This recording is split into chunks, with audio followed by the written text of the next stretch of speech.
Assalamualaikum warahmatullahi wabarakatuh. Waalaikumsalam warahmatullahi wabarakatuh. Alhamdulillah, barakalana fi hadha as-subah wa syarafana ummatan sayyidina Muhammad haitsu ja'alana min ahli falah wassalah. Wassalatu wassalamu ala man ja'ana bil ahkam wa syari'ah as-sam'ah al-hanifiyah Sayyidina wa habibina wa syafi'ina wa maulana Muhammadin sallallahu alaihi wasallam wa ala alihi wa ashabihi wa tabi'ihi wa muhibbihi ila yaumil liqa'i rabbina al-karim fi daril falah wa daril jazaa ahli syirki wa ahli shalah. Amin. Amma ba'd. Semua yang hadir yang saya hormati, terlebih Bapak Kiai Adi Musyafa Agus Kiai Haji Muji dan seluruh para sesepuh di MTSN 1 Winon Pati yang sebentar lagi akan dapat penghargaan yang besar. Amin Allahumma amin ya rabbal alamin. Semua karyawan, semua yang ikut khidmah di MTSN Negeri 1 Winon Pati yang saya hormati, adik-adik semua yang saya cintai, saya banggakan, saya doakan mudah-mudahan ke depan jadi anak yang sholih-sholihah. Amin Allahumma amin. Ketahuilah adik-adik, hidup harus dijalankan.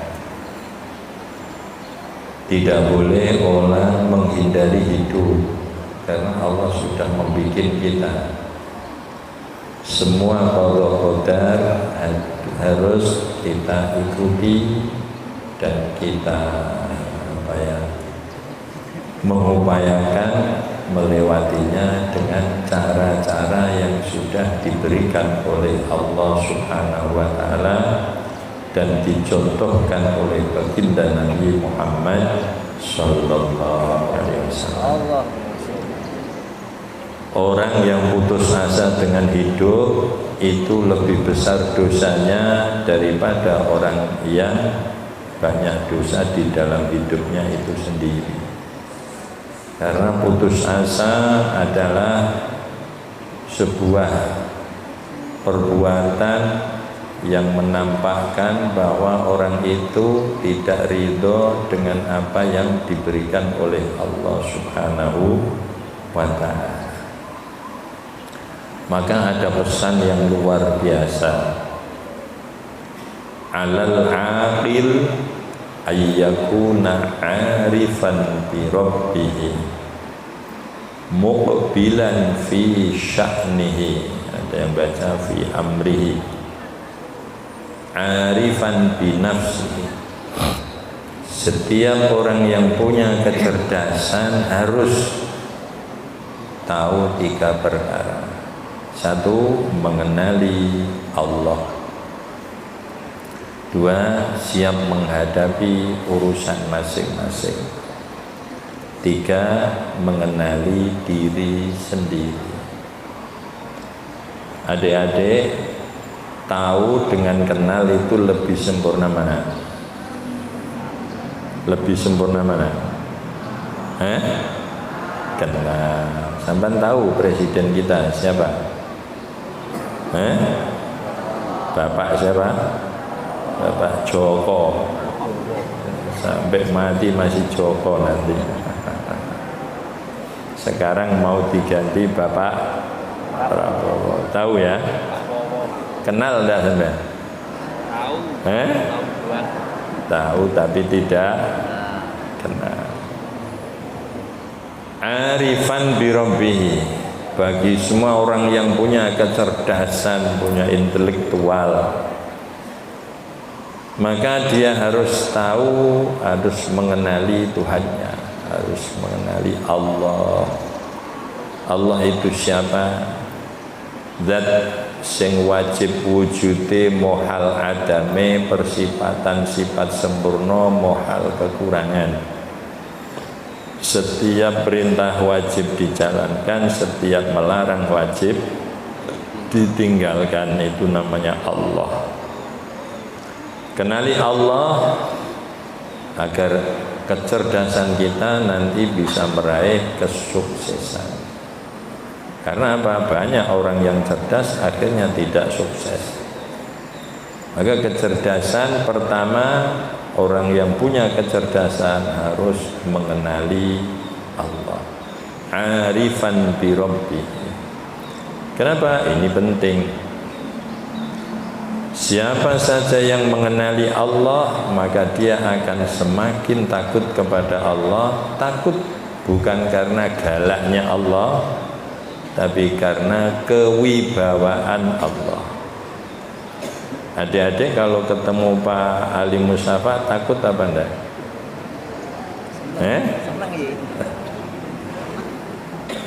Takutnya bukan didasari karena khawatir dipukul, enggak, tapi ada kewibawaan yang menjadikan anak ini hormat. Kalau ada Pak Guru dikit-dikit marah, dikit-dikit jewer, itu galak apa disiplin? Galak. Kok galak? Disiplin apa galak? Galak. Bedanya apa galak dengan disiplin?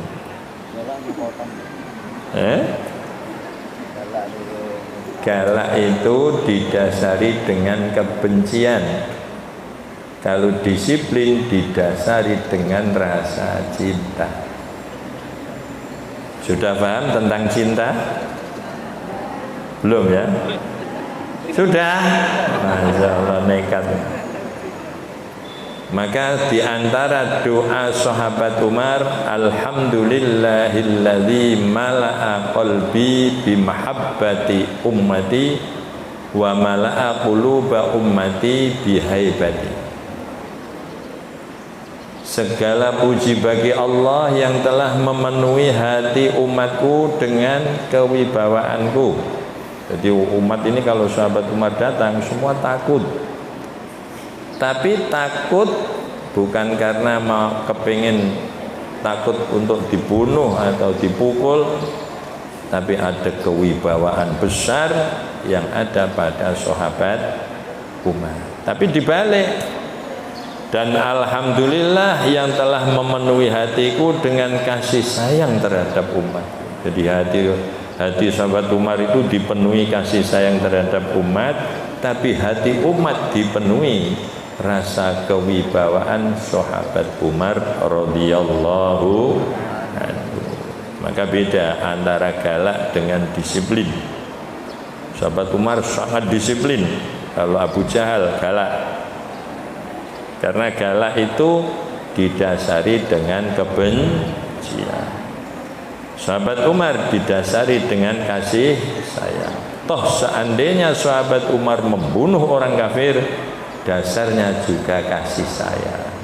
Ini kue perio daripada kue umur dawa, dosamu tambah berat, siksamu tambah gede. Kue alung mati saiki ae terus digorok sret. Bukan dengan kebencian. Mungkin sudah pernah saya terangkan bagaimana ketika Sayyidina Ali perang tanding 1 lawan 1. Pedang musuh disabet dengan pedangnya Sayyidina Ali, terlempar, langsung musuh digeblok, dinaiki dadanya. Mau digorok, Sayyidina Ali diludahi wajahnya. Apa yang terjadi? Sayyidina Ali berdiri, ditinggalkan orang itu. Ada sahabat yang mengingatkan, loh kok malah ditinggal? Kalau sampean musuh orang kafir tinggal goroknya malah ngidoni bapak no. Oh, aku ya tak pecel-pecel sing ngajak lembut ah. Cuang kemese tak pecel-pecel sing ngajak ra ketok cangkem. Karek matine ngidoni wong.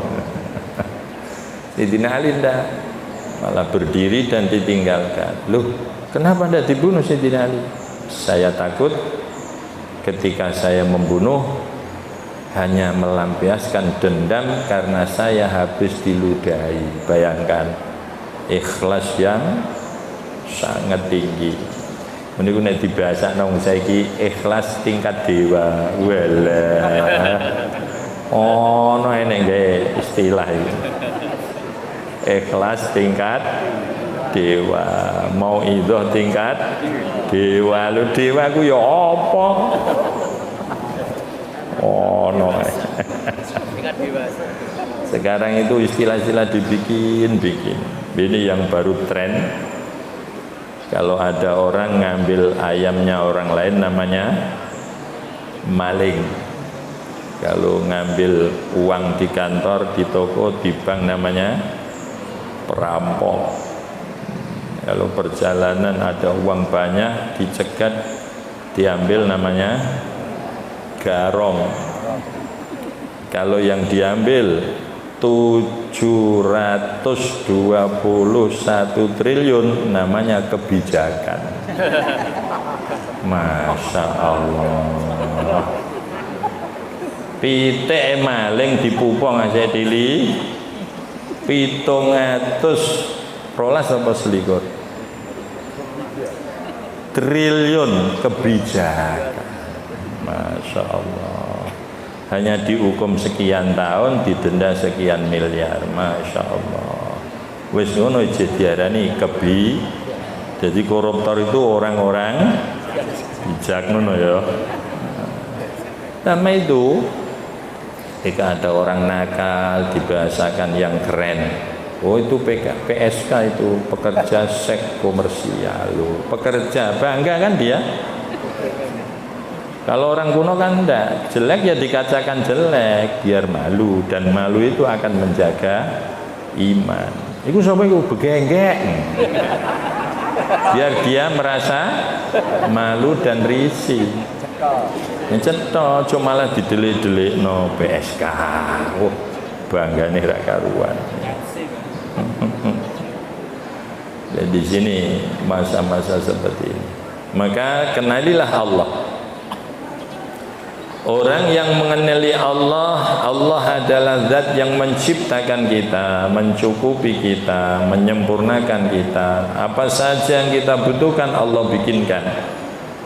Mulai dari makanan, minuman, obat-obatan, tempat tinggal, pakaian, semua yang dibutuhkan manusia dibikinkan oleh Allah. Dan yang lebih istimewa, ketika sesuatunya itu kebutuhan yang sangat dibutuhkan, Allah membuat sebanyak-banyaknya dengan harga semurah-murahnya. Apa itu? Oksigen. Murah apa mahal? Murah, gratis semua. Padahal satu tabung yang paling kecil itu 200.000, itu hanya dihirup 2 jam. Nah, sampean kita menghirup berapa dalam sehari semalam? Dan itu gratis semua. Bayangkan kalau oksigen ini dibikin mahal oleh Allah. Air dibikin murah semurah-murahnya. Jadi sampai orang itu air tidak bisa loh mau dikasih harga yang mahal. Adapun menjadi mahal itu karena ulah manusia kepingin meraup untung. Terus dikei merek Aqua, dikei merek apa? Jus, li mineral. Padahal itu kan Aqua itu air kulah asli kan.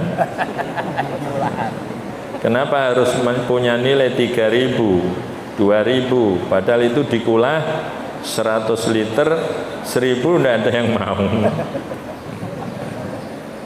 Oke, ini manusia. Orang yang kenal Allah Dia tidak akan berbuat semena-mena, seenaknya sendiri, merugikan orang lain, tidak akan pernah berani. Kenalilah Allah. Alal aqil ayyakuna arifan bi rabbih.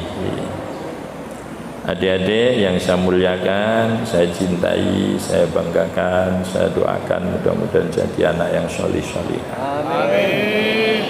Kalau adik-adik ada baju bersih baru selesai dicuci, disetrika, digantung, adik-adik tega enggak untuk mengotori baju itu?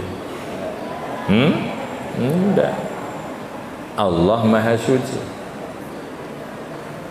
Kesalahan sekecil apa kalau dilihat dari kesucian Allah adalah sebuah perbuatan yang besar nilai kejahatannya, karena melihat kesucian Allah.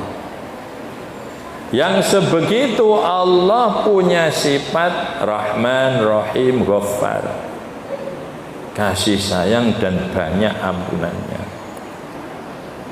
Kalau dilihat dari sisi Allah Maha Pengampun, dosa sebesar apapun tidak ada yang perlu ditakutkan, yang perlu adalah ditaubati.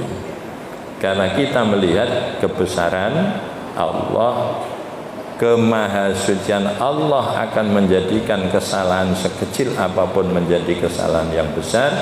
Tapi kesalahan sebesar apapun menjadi tidak ada masalah kalau kita mau melihat dari sisi Allah Maha Pengampun. Nah terus, ya minta ampun. Ini kalau orang yang kenal Allah. Maka Rasulullah Sallallahu Alaihi Wasallam di dalam satu hari satu malam tidak pernah kurang baca istighfar 100 kali. Astagfirullahaladzim, astagfirullahaladzim, astagfirullahaladzim, astagfirullahaladzim, astagfirullahaladzim. Berapa? 100 kali. Itu istighfar baginda Nabi Muhammad Sallallahu Alaihi Wasallam. Arifan bi rabbih. Adik-adik yang kebetulan dikasih uang sama bapaknya, kalau adik-adik mengetahui nilai besarnya rizki walaupun sekecil apapun, itu nilainya tinggi. Karena apa? Kita tidak akan pernah mampu membuat rizki. Adik-adik kalau ada nasi segelintir, namanya apa? Upo. Kita buang. Kalau dilihat dari ini adalah rizki ciptaan Allah, upo segelintir sangat mahal. Ingin tahu buktinya? Silahkan kumpulkan insinyur, profesor, doktor sedunia, suruh ciptakan upo satu, kasih biaya 1 triliun. Bisa enggak? Enggak bisa. Kalau mirip upo bisa. Itu bikinan dari Cina, plastik itu bisa dibikin mirip upo, Masya Allah. Tapi ketika sudah masuk, apakah itu nanti ada gizinya? Enggak ada. Cuma karena ini baru segelintir sehingga kita menganggap ini tidak penting. Maka kenapa Rasulullah memerintahkan umatnya ketika jatuh makanan walaupun 1 upo, ambil dan makan. Kalau kotor ditiup, kalau najis baru boleh dibuang. 1 upo adik-adik. Ternyata ciptaan Allah yang terkecil punya nilai yang tidak mampu manusia membayarnya. Kalau sudah dilihat dari sisi kehebatan ciptaan Allah Subhanahu wa ta'ala. Adik-adik pernah melihat tengu? Pernah? Iki mesti urung sarapan dan delok semangat ra. Sudah sarapan tadi? Oh sudah.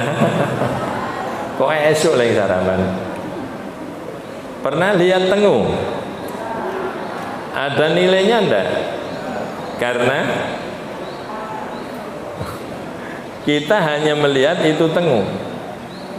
Tapi kalau kita melihat itu adalah ciptaan Allah, maka tengu satu tidak akan bisa tercipta walaupun dibiayai dengan biaya 100 triliun. Bayangkan, itu Allah menciptakan tengu. Silakan orang Jepang yang paling canggih suruh bikin kakinya tengu tak sudah bakal itu. Cuwilike samono jerone ana balunge. Jerone balung ana sumsume. Durung itu ada saraf-saraf yang kecilnya, ya Anda bisa dibayangkan kecilnya sarafnya tengu. Manusia yang sebesar ini saja sarafnya, rambut ini hanya dibelah menjadi 100 sebagai saraf. Ada saraf otak itu. Saraf otak tidak kurang dari 10 miliar saraf. Sampai ngerti Pak, hari ini iklan Denko. Ya tak gugur ya wong sing ngomong berdasarkan ilmu medis. Ya. Lah kalau otak yang hanya segini ada 100 miliar saraf, terus per saraf satu itu berapa besarnya? Dan saraf itu ada lubangnya. Lubang saraf dilewati darah. Ketika darah ini tersumbat, maka di sini senut. Kalau dipaksakan pecah, terus stroke. Lenger ini Kalau kita sudah meneliti sampai ke situ, yang ada hanya subhanallah, la haula wala quwata illa billah. Maka kenalilah Allah dengan mempelajari, melihat, mengagumi semua ciptaan-ciptaan Allah. Alal aqil, nanti selesai harus hafal loh. Kalau tidak hafal nanti Pak Yai Safa yang harus menghukum. Kalau yang hafal langsung selesai nanti supaya dikasih hadiah. Siapa? Ya Pak Safa juga. Sok saya. Alal akil ayyakuna arifan bi rabbih.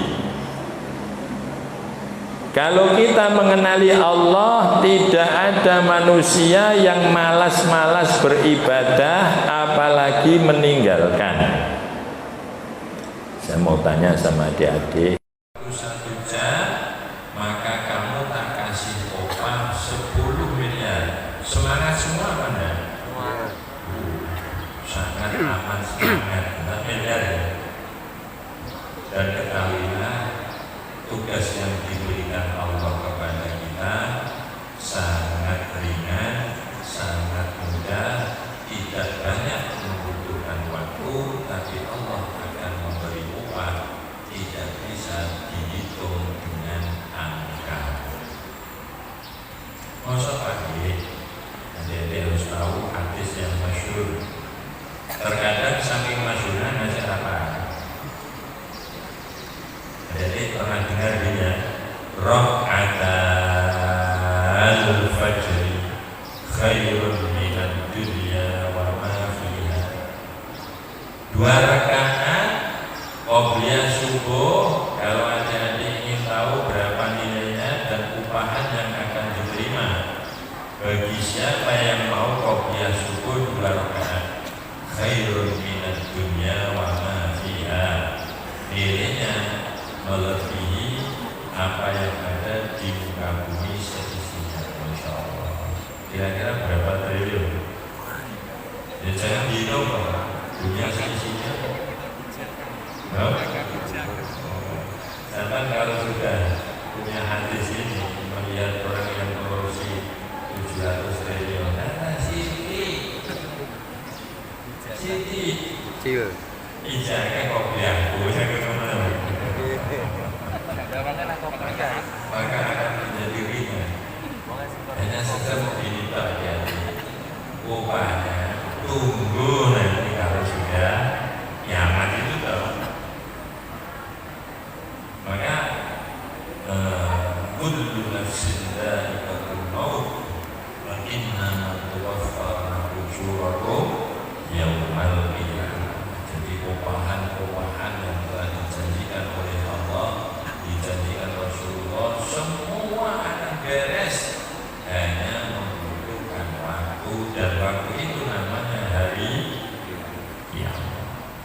kenalilah Allah. Arifan bi Rabbi. Orang yang paham tentang bagaimana siksaan Allah, tidak akan ada manusia berani berbuat salah sekecil apapun. Innallaha syadidul iqab. Allah Maha dahsyat siksanya.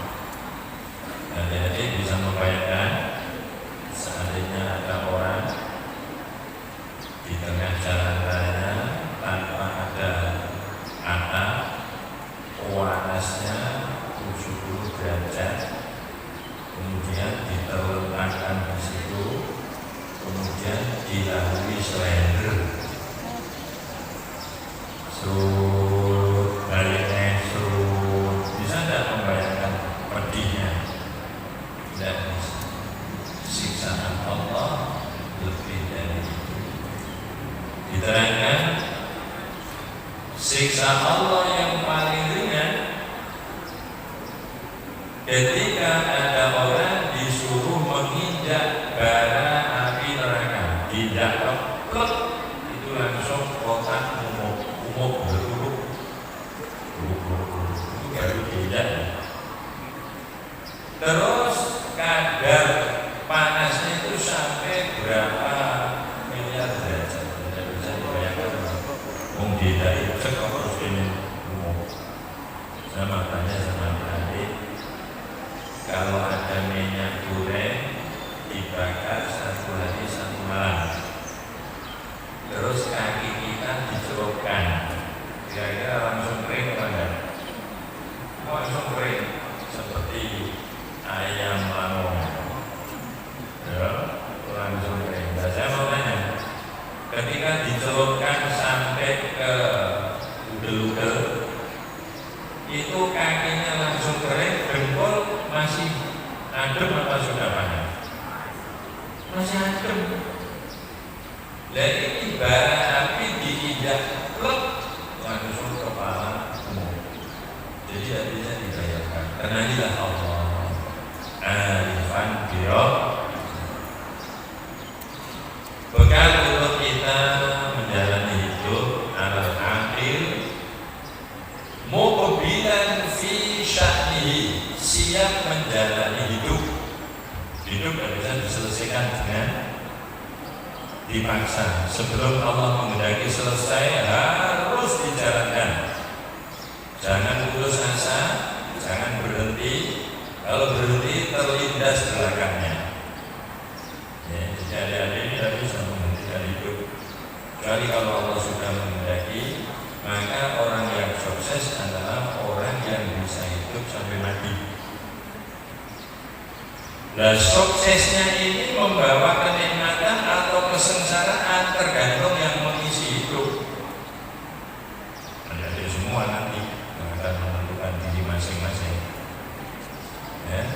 Jadi kalau orang sudah mati, artinya dia sudah sukses menjalankan hidup. Cuma membawa kenikmatan atau tidak, itu yang menentukan diri kita masing-masing. Maka adik-adik sampai diisi pelajaran oleh banyak romo-romo yang ibu-ibu. Ini tidak untuk apa, hanya untuk nanti bagaimana setelah kita mati masih berada dalam kenikmatan yang hakiki dan abadi. Dan itu harus dihadapi dan bisa dihindari, namanya hidup. Muqbilan fi sya'nihi, siap menghadapi hidup. Menghadapi hidup itu sederhana karena isi kehidupan hanya dua. Kalau tidak nikmat, musibah. Betul? Adik-adik keseliu, nikmat apa musibah? Musibah. Makan, nikmat apa musibah? Ada yang jawab gelap-gelap yang dipangan. Anak saya yang kecil itu dagong sama adiknya. Adiknya yang kecil takon, bu, siksa apa bu? Disiksa piye bu? Mbak Yunya jawab, Disiksa ya orang kudu maneh jadi diulang ya. Itu yang ada jelek disiksa. Karena mereka belum sadar apa tujuan makan, tidak sadar. Dikiranya makan itu ganggu main-mainnya, ganggu kegiatan anak kecil. Maka ada anak kecil itu makanya mau yang lupa ya. Makanya kalau gak lupa itu karena tak makan itu mati malah gak lupa. Mestinya aku yang makan itu lupa. Jadi kalau ada orang disuruh sholat kok minta opan lupa, ya kelasnya tajili kok. Ya, jadi imannya kelas anak TK, KB, kelompok bermain.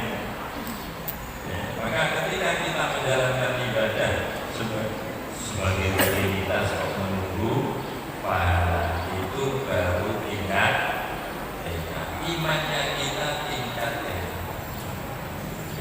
Karena saya itu ya ada benarnya ya, orang gimana lebih diulang yang lebih disiksa. Hadapi hidup, bagaimana caranya? Tidak sulit. Ikuti Rasulullah SAW. Ini tolak ukur, adik-adik. Tolak ukur manusia hidup yang nanti akan menemui kenikmatan tanpa batas itu sampai seberapa di dalam mengikuti baginda Nabi Muhammad Sallallahu Alaihi Wasallam. Qul in kuntum tuhibbunallah fattabi'uni yuhibbukumullah wa yaghfir lakum dzunubakum. Muhammad, sampaikan pada umat, ya Allah, apa yang harus aku sampaikan ya Allah. In kuntum tuhibbunallah fattabi'uni. Kalau kalian semua mengaku mencintai Allah, mencintai surga Allah, mencintai rahmat Allah, mengharap ridha Allah, fattabi'uni. Kalian semua harus mengikuti aku. Dawuh Allah lewat Rasulullah Sallallahu Alaihi Wasallam. Kalau kamu sudah mampu mengikuti aku, yuhibbukumullah, pasti kamu akan dicintai Allah. Jadi bukannya ulama mengajarkan umat untuk mengikuti Rasulullah itu memberi beban seperti anak kecil saya tadi. Bukan, tapi bosone wong kuno merenahno ben besok nemoni kenikmatan sing hakiki dan abadi. Hakiki dan abadi itu kenikmatan dan ada kecuali nikmat surga. Itu hakiki dan abadi. Dan itu resepnya hanya satu, tidak dua, apalagi tiga, apalagi empat, sampai enggak. Apa? Ikuti Rasulullah SAW. Bagaimana kita iman, bagaimana kita Islam, bagaimana menjalankan sholat, puasa, zakat, haji. Kalau kita sebagai posisi anak, bagaimana birrul walidain. Kalau kita sebagai orang tua, bagaimana mencukupi anaknya, mendidik anaknya, memasukkan anaknya kepada lembaga pendidikan yang mana ikuti baginda Nabi Muhammad Sallallahu Alaihi Wasallam. Kalau kita kerja, ikuti bagaimana kerja Rasulullah. Kalau kita makan, bagaimana Rasulullah makan. Kalau kita puasa, apa saja. Karena semua perbuatan positif, semua sudah dicontohkan baginda Nabi tanpa ada yang terlewatkan, walaupun hanya satu. Masuk lagi, Allah bersabda, Al-yawma akmaltu lakum dinakum wa atmamtu alaikum ni'mati wa raditu lakumul islama dinan. Al-yawma akmaltu, di hari ini aku sempurnakan agamamu wahai Muhammad.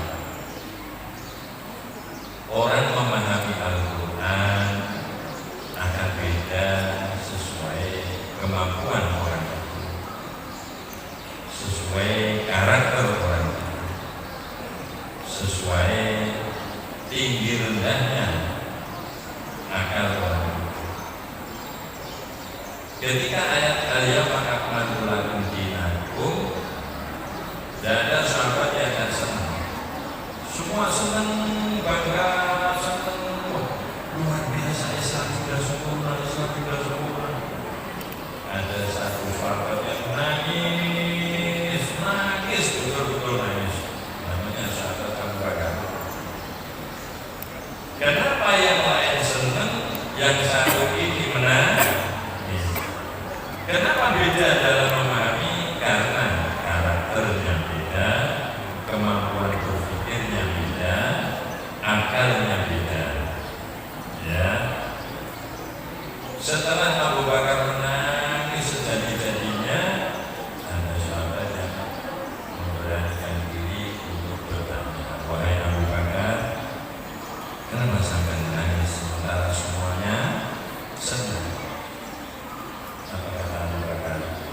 Teman-temanku, tahukah kau sesuatu ketika sempurna maka tinggal nunggu kekurangannya. Bila amal amru badan wong nek wis dadi lurah bakale mantan lurah lurah nek wis dadi presiden bakale mantan presiden dan presiden terus. Bila tamal amru badan aksyu. Maka ketika orang sudah jadi presiden, jangan sombong. Setelah 2 tahun kamu akan selesai. Dan ketika kamu selesai, tidak masuk pada taraf orang yang selamat di akhirat, maka kepresidenan itu sama sekali tidak membawa faedah. Karena apa? Kehidupan yang hakiki adalah kehidupan setelah kematian. Jadi saya banggakan, saya doakan mudah-mudahan ke depan jadi anak yang soleh. Yang terakhir, walaupun masih 1. Jadi saya janjinya berapa 3 ya? Alal akil ayyakuna arifan bi rabbihi muqbilan fi sya'nihi arifan bi nafsihi. Jadi kalau masih ketemu lagi diteruskan, kalau ingat, kalau tidak ya sudah. Ini karena tadi sudah kesel hati-hati. Kalau sudah kesel itu tidak fokus. Maka untuk yang terakhir, bagaimana hati-hati bisa mengenali Allah dengan ilmu pelajaran yang diberikan Pak Yai, Bu Guru, Pak Guru, sifat konsepnya Allah untuk kita bakal dikenali. Allah punya sifat-sifat sempurna apa saja. Rahman Rahim, dari asma Allah yang 99 itu juga menunjukkan sifat-sifat Allah. Maka kenali itu dan masukkan dalam hati, resapi, amalkan, buktikan apa yang ada di dalam makna dari Al-Qur'an.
Assalamualaikum warahmatullahi